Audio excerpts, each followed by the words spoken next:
thank you for being with us. I'm Robbie Haigh. I'm the host of Downtown, and today I'm talking with John Dunn from Greensea IQ. And John is the Senior Vice President of Operations at Greensea IQ. I welcome you to Downtown. Thank you for being here. Thanks for having us on board. Thank you. And when I first met you, it was all about the robots that were going into the water out back here. That's right. And I thought that's all you were. But I found out afterwards that that's not true. That's right. We do quite a bit here. What we were happy to show you in October was an open house here, opening our facility in Plymouth, where we do production and hardware manufacturing and a bit of software engineering. So we've got several different things here at Greensea IQ. The heart of our company starts with our software. OpenSea is a platform that was developed by our founder and original company, Greensea Systems, and arguably runs all of our robotics platforms. So it's an open architecture software platform that allows and enables all of our technologies, and we've built everything we do here on. We also have a family of robots that clean ship hulls. We started a company called Aquatic Robotics with this technology. Would you mind saying Sure. that a little slower? Because that is mind-boggling in itself. Absolutely. So Greensea Systems developed a family of technology that enabled robots to autonomously clean ship hulls, and we started that program with the Navy. We took that technology and spun it out into a company called Aquatic Robotics to test it in the open market and build a product line and service line around that. So we designed the software here, we designed the robots here, we build the robots here, and ultimately are out servicing ships with those vehicles now. And then a third leg of this is our bayonet ocean vehicle, amphibious crawlers, which is the vehicle you saw out back. Right. That vehicle is a technology stack which we spun into its own company. We purchased the hardware, which we were supporting on a software, to productize that. That vehicle is like an amphibious pickup truck. The DoD, the Marine Corps, and the Navy are looking at it to assist the Marines. We also use it for beach surveying and a number of other type of applications where it's very unique in terms of where it can access. It can go where boats can't, and it supplements humans in the wave action where you would normally have a human running around in waders for beach survey and everything else. We can put our amphibious robot in and out of the surf. So those are our three kind of core technologies. In September of 2023, we merged all three companies back under one banner. As we look towards our future and what would bring our highest value, we saw an opportunity to really shift the future of Greensea, merge that in with where we wanted to take the RMOC platform and the bayonet platforms, and where we could produce our highest amount of effort and value. And from there, we birthed Greensea IQ. So we've imaged ourselves, rebranded ourselves, and really refocused ourselves for a higher impact with focus on the RMOC service business, which is now called Everclean. We have our bayonet ocean vehicle platform, still named Bayonet, and we're servicing that and working with primarily the Marine and Navy in the defense space. And then we've got our family of systems underneath our Greensea banner, which we produce the software that enables robotic platforms in the science, military areas for EOD and helps keep men out of the minefields. And we also create a diver navigation system for our special forces as well. So all of this is all enabled by our core platform of OpenSea, and we are doing most of the hardware production here in Plymouth, and where we do software development, our site in Vermont, and a bit out in San Diego as well. What a mouthful. And I'm going to pick at each one that you talked about, okay? You're talking about sweeping the beaches. We are. Would you expound upon that for our audience? Absolutely. So if you see beach remediation, whether moving sand off the beaches or have to put sand back, like out in the vineyard where now we've seen massive erosion and they're going to want to put sand back, they usually hire a dredging company, pull that sand back from the ocean and put it back on the beaches and rebuild our beaches or dunes. When they do all that, they have to survey to make sure that they hit target depth. They make sure that they put the sand back where they said it would, at the depth they said it would. That has traditionally always been done by a human being, walking around with a stick, getting hit by waves all year round. Okay. So there's limited time frames when that human can work. So our amphibious robot can do that work. It can carry a GPS-enabled pole, and we can measure the depth and the precise location, and the robot doesn't get tired. It can run all day long, 7 days a week, Wow. without putting a human in danger into cold weather or anything like that. And I think we in Sandwich have been doing that with the erosion in the past. That's right. And the platform is fairly new to the market, so we're working on putting it out. We were working actually most recently with that survey type in Alabama, and we'll look to be doing actually quite a bit more this year. We also can take that same robot and repurpose it for unexploded ordnance detection. So around the United States, World War II in particular, around here and elsewhere, we had the Navy and the Air Force using beaches for bombing runs and testing. The government has, over the years, been removing those unexploded ordnance, and this is a worldwide issue, but we can take and use that robot in littoral areas where very hard to get a boat in for these type of surveys. We can run the robot into these areas and not put a human down there trying to do it with a detector by hand. So that the platform is, we'd like to say it's like a pickup truck. We can do a whole bunch with it, with the same platform, with the core technology we've developed. It allows it to be very adaptable. And like you say, 7 days a week. 7 days a week. The robot doesn't get tired. That's absolutely marvelous. And that you are right here in the midst of Plymouth, Massachusetts. That's right. As Greensea Systems originally expanded, as Greensea itself was expanding in Vermont, Ben likes to say he hit market saturation for the best software and robotics engineers in and around the area around Richmond, Vermont. The technology that would become now Everclean was a program started out of ONR in 2017, and he was looking to bring in some talent to assist bringing that forth. So we had James Truman, who's our Vice President of Hardware Engineering.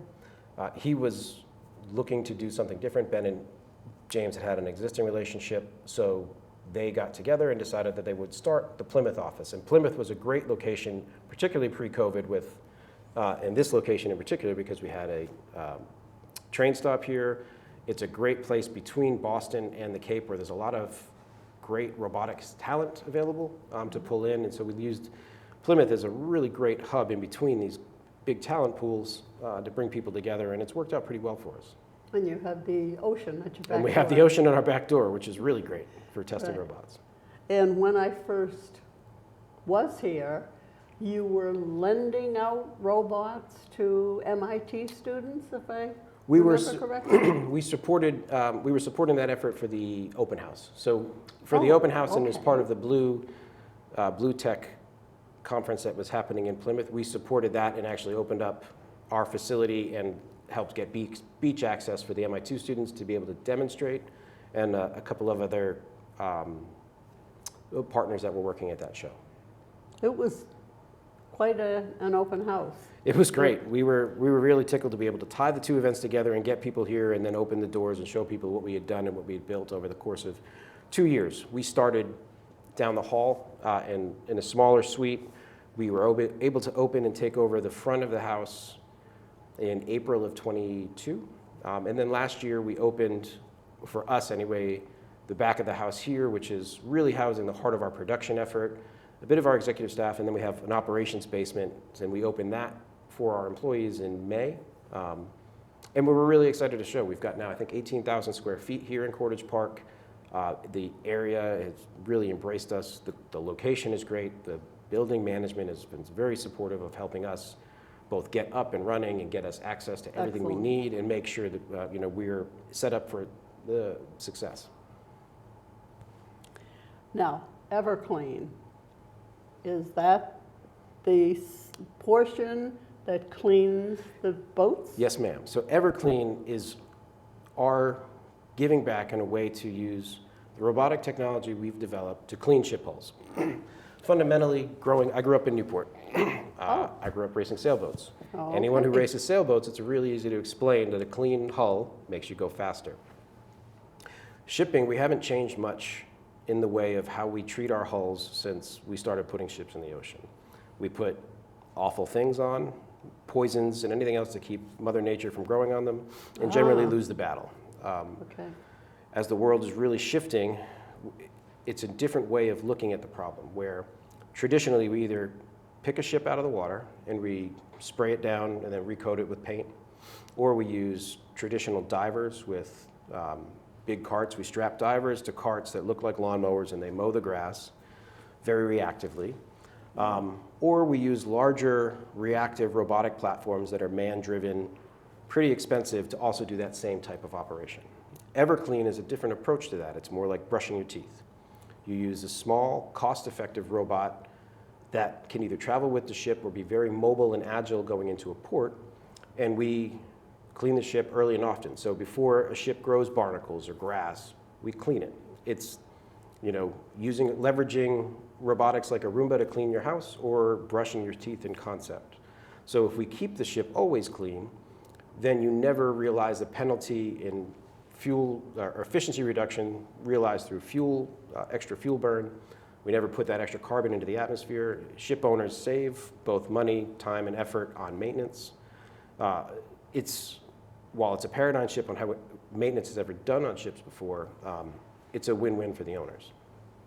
So the bad guys are the barnacles, are they? The actually bad guys is slime, and that's the thing that is, I guess, eye-opening for a lot of people, and less so if you've ever raced a sailboat. But slime is actually quite friction-inducing in the water. It doesn't seem like it because you put your hand against it and it seems slippery, but it actually at that boundary layer causes friction, and you start to have excess fuel burn within arguably 4 or 5 days.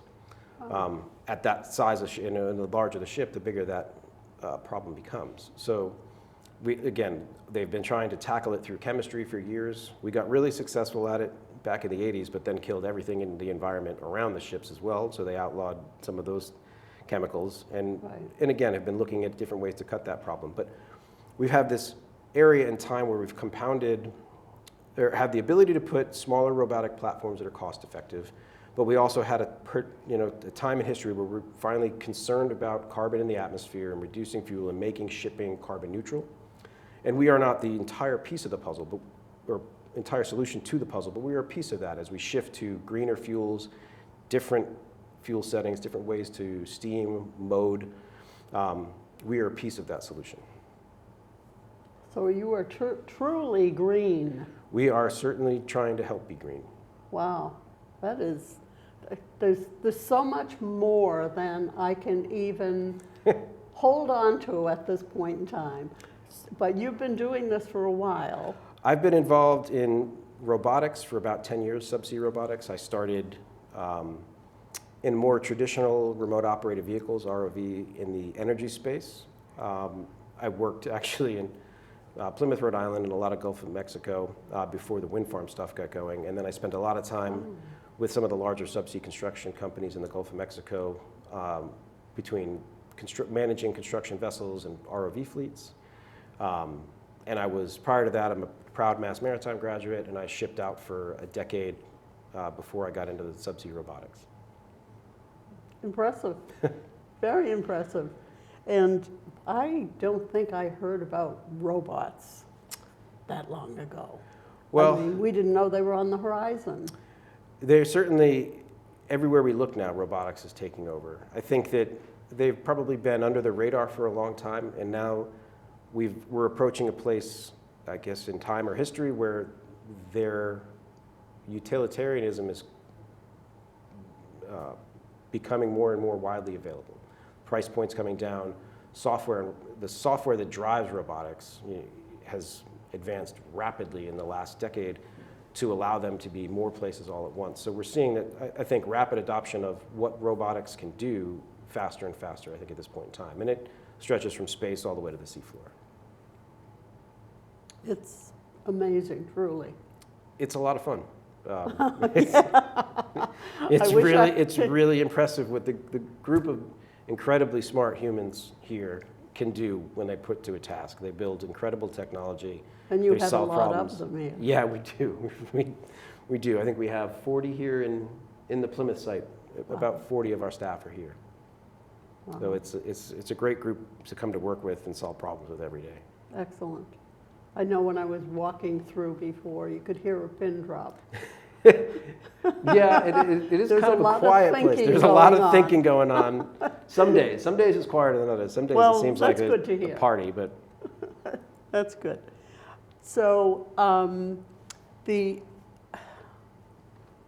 tell me a little bit, and I can presume, sure. but tell me a little bit about why the government is interested in Sure. what you're doing. So our technology assists the government in a couple different areas. We do a lot of work with the explosive ordnance disposal teams in our country. So we leverage our software and give it a number of different capabilities. Automatic target recognition, autonomy and behavior trees that allow a robot to be given a mission to go out into the ocean and look for a mine and prosecute, if directed, prosecute the mine, so blow up the mine. That is something that we do. We're very proud of because that job used to be done by a combat swimmer, would swim up to the mine, put an explosive on it, and swim away, hopefully Wow. before it exploded. And I'm sure we lost a lot of people we with did, that.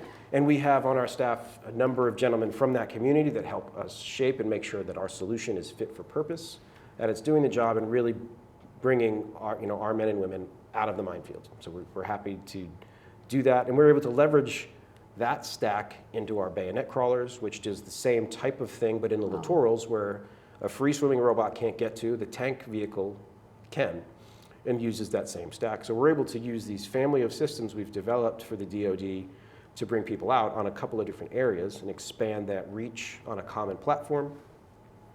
And we're really proud of our involvement in that community. It's on the defensive side of the ball, making waterways safer for ships to transit and keeping people out of harm's way. So that part is really core to our mission. We also, the navigation unit we create for our special forces in partnership with a company called STID, who developed the diver platform that these guys use. I mean, that is in use every day. That allows the safe navigation for our special operators that are out there doing the mission the country needs them to do. I mean, that is helping make their job safer by making sure they're getting to point A from point B back. And that's great. We are really proud of the work that we do there.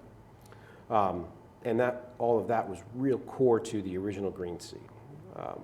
And now we've been able to layer that as we've now are building our own robotic platforms here, leveraging all of this technology in different ways, whether it's out for the explosive ordnance disposal, making beaches safer for everybody, or in the case of RMOC, leveraging what we built with an idea to clean Navy ships into the commercial world and cleaning up the oceans. And we're able to do all this enabled by the software and the hard work that was all done on all these other programs and bring it forth.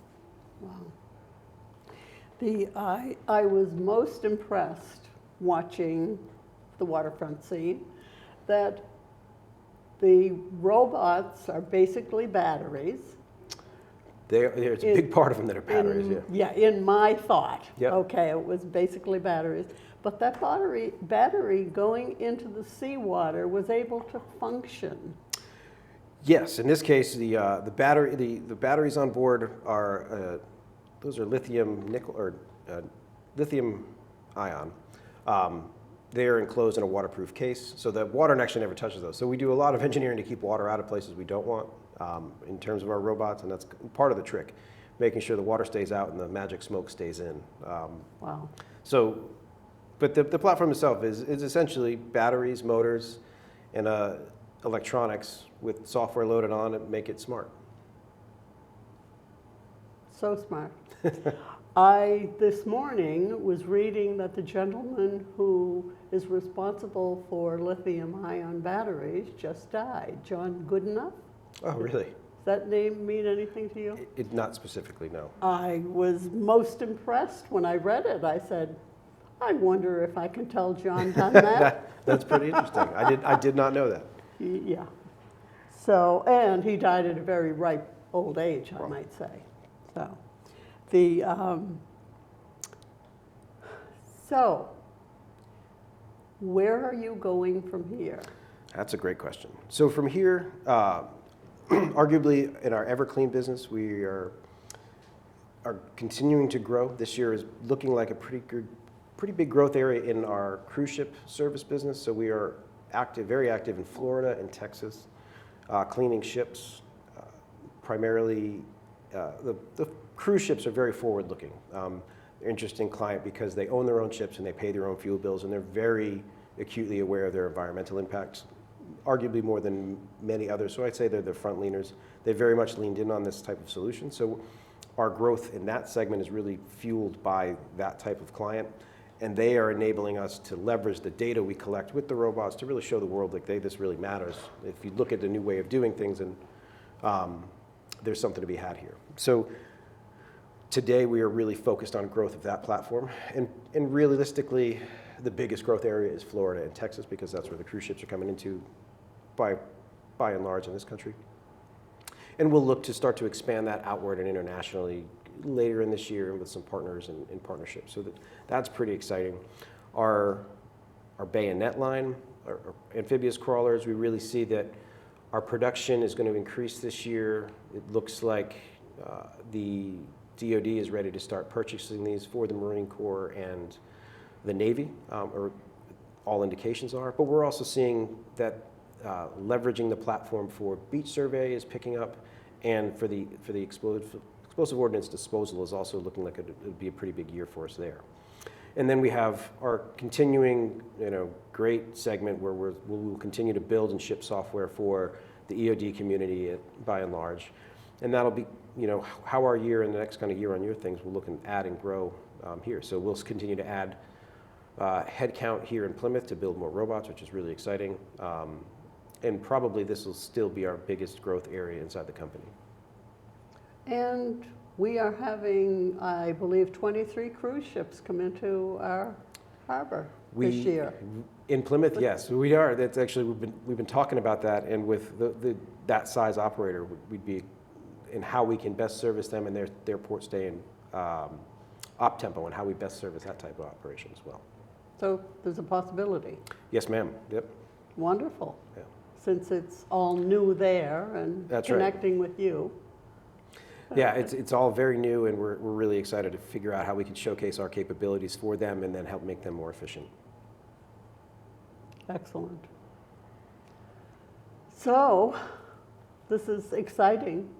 Very exciting. It's been an amazing 2.5 years now since I joined Armagh and now Greensea. Being able to bring all three companies together and remode that into the future and figure out what growth looks like here in Plymouth, but also in our other locations, has been a rapid and amazing journey, and a lot of fun. It's a great place to come to work every day. Working with smart people and really motivated people by mission makes the place really go. So it's been so far a great journey. I think that's absolutely wonderful. Well, I'm excited about all of this, and maybe we can come back at another time and talk with you about what's new and different. Absolutely. It seems to change all the time. We'll give you a little time, though. Yeah, it would be great. Yeah. I'd love to check back in. But this is absolutely wonderful, and we'll be watching you, too. Great. Well, thank you very much. Well, I thank you very much. It's been a pleasure to meet with you, talk with you, and get to know what Greensea IQ is a little bit about. Thank you. I'm sure there's a great deal more that we haven't touched on, but that's okay too. Yes, ma'am. Yeah. And thank you out there for being part of this. I'm really excited to be here with John Dunn from Greensea IQ and learning more about what is happening in our neighborhood or downtown. Thank you so much for being here. And John, thank you so much for being here. We really appreciate you visiting us again. Thank you. And we hope to see you again real soon.